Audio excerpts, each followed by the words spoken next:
Umusubirizi wa Lieutenant General de Police Gervais Ndirakobuca mu kibanza c'umushikiranganje wa mbere arabonetse muri kano kanya, yemejwe n'inama nshinga amateka arungikirwa inama nkenguza amateka nayo ica iravyemeza. Inyuma yaho bari bajeje kugena Lieutenant General Gervais Ndirakobuca yahora ari umushikiranganje wa mbere mu kibanza cyo kurongora inama nkenguza amateka. Niteka n'umunezero ntangere vyo gusubira kubana namwe banywanyi bacu mubana natwe mu makuru n'ibiganiro vya misi yose tubandanya gushikiriza kuri nobonesha kure yacu kandi yanyu Muhuza TV. Uyu ni umwanya tugiye kubageza ko amakuru y'ibiriko biravugwa bigezwe ko muri kano kanya ngaha mu gihugu c'u Burundi, akaba ari amakuru tuza kugaruka cyane ku biriko biravugwa mu gisata ca politike be n'impinduka ziriko zirakorwa ngaha mu gihugu c'u Burundi. Muri kano kanya Nestor Ntahontuye niwe ahejeje kwemezwa nk'umushikiranganje wa mbere wa leta y'u Burundi. Uyu Nestor Ntahontuye yari amaze amezi indwi ari umushikiranganje w'ikigega ca leta. Ngo kimwe mu vyo yari yaremereye President Ndayishimiye mu bushikiranganje bw'ikigega ca leta kwari ukongereza bimwe biboneka amafaranga leta yinjiza. Tukabibutsa ko kandi itegeko rigenga amafaranga leta izokoresha mu mwaka w'ibihumbi 2025 umwaka w'ibihumbi 2026 ryashizeho amakori mashasha atari make. Vyinshi turaza kubigaruka ko kuri Nestor Ntahontuye. Benshi baribuka ko kuva President Evariste Ndayishimiye ashitse ku butegetsi mu mwaka w'ibihumbi 2020 ikibanza c'umushikiranganje wa mbere kiramaze kwicagwamwo n'abagabo batatu. Uwa mbere nuwo batanguranye mu mwaka w'ibihumbi 2020, uwo akaba ari General Arenguiyome Bunyoni. Muri kano kanya akaba abarizwa mu ibohero rikuru rya Gitega Murantunge. Ni nako kandi wasubiriye General Arenguiyome Bunyoni mu mwaka w'ibihumbi 2022 yari umushikiranganje Lieutenant General de Police Gervais Ndirakobuca. Uyu nawe yahejeje kuronswa amabanga mashasha ho agiye kurongora inama nkenguza amateka. Muri kano kanya umushikiranganje agira gatatu mu myaka 5 President Evariste Ndayishimiye ahejeje ari ku butegetsi. Nestor Ntahontuye nawe aratahukanye ikibanza c'umushikiranganje wa mbere. Kuva ikibanza c'umushikiranganje wa mbere gisubijwe mu mwaka w'igihumbi 1988 gushika mu mwaka w'igihumbi 1998 aho nanone naco bivuga yuko cakuweho cyo Burundi bwararonse abashikiranganje ba mbere batanu aribo Adresse Bomana, Sylvie Kinigi, Anatole Kanyenkiko, Antoine Nduwayo ndetse na Pascal Filimini Ndimira. Kandi bose aba bari abasivile, bose nibigeze basangira ubwoko n'umukuru w'igihugu mu gihe cabo. Uwanyuma rero muri bo ni Pascal Filimini Ndimira. Mu mwaka iki kibanza congeye gusubizwa mu mwaka w'ibihumbi 2020. Cyo kibanza carasubijweho gica gihabwa mu general wo mu gipolisi kandi asangiye ubwoko n'umukuru w'igihugu. Ivyo hari haciye imyaka 42 bitabayeho mu Burundi, aho umukuru w'igihugu n'umushikiranganje wa mbere baba basangiye ubwoko kandi baba bose ari intwazangabo zo mu nzego z'umutekano. Ivyo bikaba vyaraheruka mu mwaka w'igihumbi 1978 mu gihe Colonel Bagaza na Lieutenant Colonel Edouard Nzambimana. Hari amazina yagiye aragaruka cyane ku bagiye baratwara ubu bushikiranganje. Murantunge ko bagiye barazizwa amabanga yo kumushikiranganje wa mbere muri leta y'u Burundi. Abakazamwo nk'aba bavuba harimwo Arenguiyome Bunyoni ndetse na Gervais Ndirakobuca. Kuva President Ndayishimiye afashe ubutegetsi, bamwe bakavuga ko ikibanza c'umushikiranganje wa mbere cyagiye kiragaragara ko ari ikibanza gifise ibibazo bikomeye cyane barabiye ku vya politike. Aha abenshi bagendera ku ngingo zagiye zirafatwa muri iyi myaka 5 ndetse n'ivyagiye birigaragaza mu gihugu muri iyi myaka 5. Mbere kuva mu mwaka w'ibihumbi 2020 gushika mu mwaka w'ibihumbi 2022 kuva Arenguiyome Bunyoni akuweho, biragaragara ko bimwe mu vyankenerwa ngaha mu gihugu c'u Burundi bitari bwabure nk'uko vyifashe kuri uyu munsi. Ico gihe igitoro caraboneka nubwo bitari ku rwego rushimishije. Ico gihe kandi ifumbire Murantungu umwavu w'ikizungu nawo waraboneka, amafaranga mva makungu yaraboneka. Mu mwaka w'ibihumbi 2022 Arenguiyome Bunyoni niwe yagirijwe ivyo vyose kandi we yari inyegeje inyuma yavyo mu gushaka guhirika ubutegetsi bwa President Evariste Ndayishimiye yitwaje kuburisha bimwe mu vyankenerwa ngaha mu gihugu c'u Burundi. Ico gihe yarasubirijwe Gervais Ndirakobuca. Mu makuru twabashikirije twarabwiye ko Gervais Ndirakobuca yashatse gutanga imihoho ariko akabona ko bitohava bimuhira kubera ko yavuga yuko ari karananizwa cyane n'umutambukanyi w'umukuru w'igihugu Angelina Ndayishimiye ku ngingo zimwe cyane cyane ku ngingo irabana niba ry'igitoro ngaha mu gihugu cy'u Burundi. Gervais Ndirakobuca bikavuga yuko atayandi mabanga yipfuzaga kuronka ajanye naho ahurira n'izi nzego nkuru z'igihugu harimo nk'ibiro vy'umukuru w'igihugu ndetse n'ibiro vy'umutambukanyi w'umukuru w'igihugu. Muri kano kanya rero Nestor Ntahonuye ni wahejeje kwemezwa nk'umushikiranganje wa mbere kuko nababwiye yuko yari amaze amezi ndwi ari umushikiranganje w'ikigega ca leta. Kimwe mu vyari yemereye president Ndayishimiye mu bushikiranganje bw'ikigega ca leta kwa rukongereza bimwe biboneka amafaranga leta yinjiza, itegeko rigenga amafaranga leta izokoresha muri uyu mwaka uza rikaba naryo ryarashizeho amakori mashasha atari make. Sivyo gusa kandi yakoze kuko bamwe bakavuga ko president Ndayishimiye ashobora kuba mushize ko mu gihe nawe ari nk'agashimwe amuronkeje kuko ari mu badugije amafaranga akoreshwa n'umukuru w'igihugu be n'umupfasoni wiwe. Ikindi kiranga iryo tegeko rigenga amafaranga leta izokoresha muri uyu mwaka w'ibihumbi 2025 umwaka w'ibihumbi 2026 nukuduza bimwe biboneka amafaranga umukuru w'igihugu akoresha. Kumusumira hakoreshwa imiliyoni 3 ku munsi kuduza amafaranga president Ndayishimiye aha uwashatse bita appui ou bonne initiative ni miliyaridi 9 zitazwi ico zamazikora. Kuduza bikomeye amafaranga y'iperereza, kuduza amafaranga y'ibikorane, kuduza amafaranga y'ingendo, kuduza amafaranga akoreshwa n'ibiro vy'umupfasoni w'umukuru w'igihugu be n'ibindi. Mu nshamake ngure yari umushikiranganje atahura kuremeka imizigo abanyagihugu kongereza ivyinjira mu rugo rwa president Ndayishimiye. Haraciye kandi amezi make Nestor Ntahonuye yari yatangaje ko adaha amakuru bimenyesha amakuru vyigenga. Na majambo yashavuje abamenyesha amakuru akabaho nyura uburenganzira bwo guha amakuru abanyagihugu.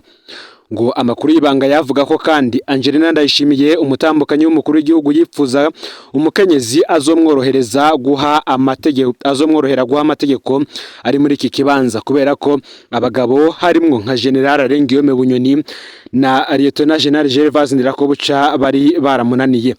Naho rero ngataronse umukenyezi icifuzo c'umushikiranganje wa mbere azitwararika kumuha ivyo yipfuza ngasa n'ubugishitse ko nkuko bejeje gutangazwa na bamwe bakoresha imbuga ngurukana bumenyi ngaha mu gihugu cy'u Burundi cyane cyane Pacifique Ninahazwe ndetse nabandi benshi batandukanye. Hari benshi rero bitezwe n'ubundi nabo ko baza kuronswa ayandi mabanga mu mwanya uri imbere navyo turaza kubigaruka ko. Gusa president Ndayishimiye akaba yisemwe Nestor Ntahonuye yahora ari umushikiranganje w'ikigega ca leta mu kibanza c'umushikiranganje wa mbere, naho bamwe bavugaga yuko Emmanuel Sinzohagera yari mu banurwanurwaga yuko ashobora kurongora iki kibanza. Nestor Ntahonuye bamwe bati ese azozana impinduka nyinshi. Inama nkenguza amateka rero ikabihejeje kumwemeza 100%. Nestor Ntahonuye akabazwi nk'umuntu yitonda aciye bugufi afise ubumenyi mu vy'ubutunzi akaba kandi atarangwa n'amanyanga yo konona itunga rya leta nkuko abandi nabo bariko barabitangaza. Hari ibindi bibanza vyinshi bitandukanye biriko biravuga ko navyo mu mwanya uri imbere biza kumenyekana. Aho nukuvuga nk'ugira kabiri muri leta uwo akaba ari nta wundi akaba ari umushikiranganje abatwara ubushikiranganje bw'umutekano. Nkuko kandi twabigarutse ko tugitangura kuva ikibanza c'umushikirangoma wa mbere gisubijwe mu mwaka w'1988 gushika gisubire gukurwaho mu mwaka w'1998 Burundi ico gihe bwararonse abashikiranganje ba mbere batanu aribo Adresse Bomana, Sylvie Kinigi, Anatole Kanyinkiko, Antoine Nduwayo ndetse na Pascal Filimini Ndimira. Kandi bose barabasivile bose nibigeze basangira ubwoko n'umukuru w'igihugu. Iki kibanza cyasubijweho mu mwaka w'ibihumbi 2020 gica gihabwa mu generali wo mu gipolisi ubona bakaba ari ntaho ndari General Arengiyome Bunyoni kandi akaba yarasangiye ubwoko n'umukuru w'igihugu. Ngivyo hari haciye imyaka 42 bitabayeho mu Burundi aho umukuru w'igihugu n'umushikiranganje wa mbere baba basangiye ubwoko kandi baba bose ari intwaza ngabo zo mu nzego z'umutekano. Izo bikaba vyaraheruka mu mwaka w'1978 mu gihe Colonel Bagaza mu gihe cyari Colonel Bagaza ndetse na Lieutenant Colonel Edouard Nzambimana. muti rero bigenda ese hoba hari icononekara iyo umushikiranganje wa mbere asangiye ubwoko n'umukuru w'igihugu? Ico naco ni ikibazo benshi bibaza. Ese ngo vyo bari vyiza? Kano kabazo abatwara ngo barakwiriye kugafatira umwanya bakakiyumvirako, kuko Urundi bugifise umwami vyo kurongora igihugu vyitwa ko biri mu minwe y'umushikirangoma wa mbere. Umugenzo wa politike y'ico gihe wari uko umushikirangoma wa mbere yamafise icegera badasangiye ubwoko. Uturorero dukeyi, Rudoviko Rwagasore yari afise Petero Ngendandumwe nk'icegera ciwe. Andre Muhirwa yari kumwe na Petero Ngendandumwe. Ngendandumwe habereye umushikirangoma wa mbere nawe yari afise icegera Pio Masumbuko. Arubenya Moya yari kumwe na Pierre Mponzenzi, mu gihe Leopold Bihugumwami yari kumwe Murantunge Leopold Bihumugani yari kumwe na Mathieu Muhakwanke umushikirangoma wa mbere, kandi nawe Michel Micombero akaba yari kumwe na Bernabe Kanyaruguru nk'icegera ciwe. Naho iyo myaka yabayemwe injyane uko vyari vyubatse vyarahumuriza abarundi ko leta itari ya bamwe gusa. Perezida Micombero na Perezida Bagaza nibo bonyene bubahutse gushiraho abashikiranganje ba mbere basangiye ubwoko nabo, naho nyene akanya gato cyane. Perezida Micombero yagenye Arubenya Moya muri mukaka umwaka w'1972 kugira mufashe kugarukana ihumure n'icizere mu gihugu, acaramukura mu mwaka w'1973. Perezida Bagaza yagenye Edouard Nzambimana mu mwaka w'1976 kugira humuriza abandi basirikare, yongera ronke nakanya ko gukomeza ubutegetsi bwiwe mu mwaka w'1978 naho kuko yahise amukura. Perezida Buyoya yasubije ikibanza cy'umushikiranganje wa mbere mu mwaka w'1988 igihe atanguye politike umwe kugira ngo amoko yose yiyumvemwo ubutegetsi. Muri ico gihe umukuru w'igihugu n'umushikiranganje wa mbere bategerezwa kuba badasangiye ubwoko. Kuva ubwo abakuru b'ibihugu bose bakurikiye barubahirije iyo ngendo yo guhumuriza, aho akazamwo nka Melchior Ndadaye, Cyprien Ntaryamira ndetse na Sylvestre Ntibantunganya gushika ico kibanza gifuswe mu mwaka w'1998. Mu nyuma rero haje ingendo y'ivyegera bibiri vy'umukuru w'igihugu badasangiye ubwoko. Icegera kimwe c'umukuru w'igihugu kidasangiye ubwoko n'umukuru w'igihugu bongera baragaruka kandi ku vyegera bibiri vy'umukuru w'igihugu bidasangiye ubwoko, ariko bifise amabanga bijejwe ku buryo ubwoko bwose buguma buhumurijwe. Ibwirizwa shingiro rya Perezida Nkurunziza ryo mu mwaka w'2018 yarasambuye iyo nyubako, nishiraho icegera c'umukuru w'igihugu kidasangiye ubwoko n'umukuru w'igihugu, ariko atana kimwe kijejwe hamwe n'umushikiranganje wa mbere ashobora gusangira ubwoko n'umukuru w'igihugu we akaba ari we ajejwe leta yose. Bamwe bati ese uyu muntu yabaye umushikiranganje wa nyuma wa leta kuva ico kibanza gikuwe mu mwaka w'1998 yoba arinde? Abantu benshi ntibamwibuka, gusa abakera bo baramwibuka. Uwo nta wundi ni Pascal Filimini Ndimira. Uyu Pascal Filimini Ndimira ni umuhinga akomeye cyane muri vyinshi, cyane cyane mu birabana n'ubutunzi. Uyu Pascal Filimini Ndimira, Dr. Engineer Pascal Filimini Ndimira akabazwi nk'umwe mu ncabwenge zikomeye z'abarundi, akaba ari umwigisha muri za kaminuza.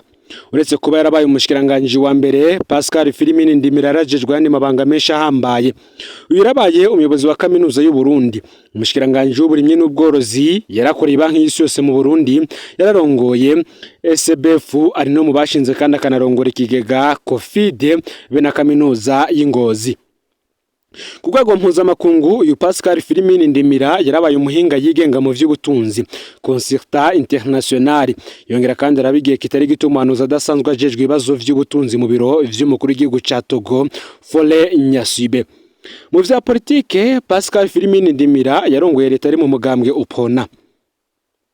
Pascal Filimini Ndimira ari mu bantu barongoye leta y'u Burundi mu gihe kitoroshe na gatoyi, kuko yagenywe na Perezida Buyoya mu mwaka w'1996 hari kwigenekerezo ya 31 mu Kakaro, iminsi 5 nyuma y'itembagazwa ry'ubutegetsi bwa Perezida Ntibantunganya. Uwo munsi nyene agenwa ibihugu vyo mu karere vyaciye bifatira Burundi ibihano vy'ubutunzi bise embargo regional. Ivyo bihano vyaragize ingaruka zidasanzwe ku butunzi bw'u Burundi, ariko leta ya Ndimira yaragwanye rugabo. Ubutunzi ntibwatembagara nk'uko abategetsi bo mu karere bari bavyiteze, igihe bafata ibihano bavuga ko Burundi budashobora gukwiza amezi 4 bugihagaze.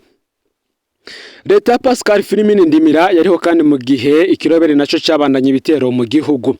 iyo leta yatunganije ibiganiro mu gihugu hagati y'abatavuga rumwe n'ubutegetsi dialogue intérieure, yongera kandi yakora mu mpisho ibiganiro na CNDD ya Leonard Nyangoma. Ibiganiro vyo mu mpisho nivyo vyatumye imbarigo ikugwaho. Ibiganiro vyo mu gihugu hagati navyo vyatumye havuka amasezerano yo gusangira ubutegetsi mu mwaka w'igihumbi kimwe amajana icenda na mirongo icenda n'umunani hashingwa inzego zishasha. Inyuma y'ivyo biganiro rero ikibanza c'umushikiranganje wa mbere carakuweho gisubirizwa n'ivyegera bibiri vy'umukuru w'igihugu. Ni gutyo Pascal Filimini Ndimira yarangije amabanga yiwe muri ruhesha umwaka w'igihumbi kimwe amajana icenda na mirongo icenda n'umunani maze asubirizwa n'ivyegera bibiri vy'umukuru w'igihugu arivyo Frederic Bavuginyumvira ndetse na Mathias Sinamenye. Nayo rero amakuru yaragezwe ko muri kano kanya ufyonde subscribe canke sabone niba utari wafyonda ko kugira ngo utoje ucikanwa niba biriko biravugwa bigezwe ko ngaha mu gihugu c'u Burundi. Hari n'ibindi vyinshi bishobora kuba mu mwanya uri imbere. Ugira usangiza no makuru bagenza aho bari hose kugira ngo nabo baje barashikirwa n'abiriko biravugwa rero bigezwe ko ngaha mu gihugu hanze mbebezi igihugu c'u Burundi ndetse no makungu ya kure. No Muhuza TV Imana bahezagire mu bikorwa vyanyu vya misi yose muriko murakora.